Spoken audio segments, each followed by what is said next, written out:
గతేడాది వెస్టిండీస్ వేదికగా జరిగిన టీ20 వరల్డ్ కప్లో విజేతగా నిలిచిన టీమిండియాపై బీసీసీఐ కాసుల వర్షం కురిపించిన సంగతి తెలిసిందే. ఏకంగా 125 కోట్ల నగదు బహుమతిని అందించింది. అయితే ఈ ప్రైజ్ మనీతో పాటు తాజాగా మరో విలువైన బహుమతిని కూడా అందించింది. జట్టులోని ప్రతి ఆటగాడికి అత్యంత విలువైన డైమండ్ రింగ్స్ ను ప్రదానం చేసింది. అమెరికన్ స్పోర్ట్స్ లీగ్ అయిన ఎన్బీఏ, ఎన్ఎఫ్ఎల్ వంటి వాటి నుంచి స్ఫూర్తి పొంది ఈ నిర్ణయం తీసుకుంది బీసీసీఐ. రీసెంట్ గా బీసీసీఐ నమాన్ అవార్డుల ప్రధానోత్సవం కార్యక్రమం నిర్వహించింది.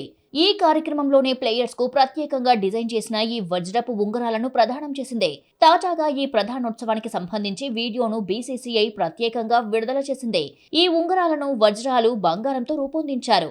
అలాగే ఈ ఉంగరం పై భాగంలో T20 world cup champion India అనే అక్షరాలను లిఖించారు. దీంతో పాటే అశోక చక్రం గుర్తు కూడా వేశారు. ఇంకా ఉంగరానికి రెండు వైపులా ఆటగాళ్ల పేర్లు, జెర్సీ నంబర్లతో పాటు భారత జట్టు ఎంత తేడాతో ఏ ప్రత్యర్థులపై విజయాలు సాధించిందో కూడా ముద్రించారు. వీడియోలో రోహిత్ శర్మ, బూమ్రా, రిషబ్ పంత్, సూర్యకుమార్ యాదవ్, హార్దిక్ పాండ్యా ఈ ఉంగరాలను స్వీకరించినట్లు కనబడుతోంది. కాగా టీ20 వరల్డ్ కప్ ఫైనల్లో సౌత్ ఆఫ్రికాపై 7 పరుగుల తేడాతో భారత జట్టు విజయం సాధించి టైటిల్ను ముద్దాడింది.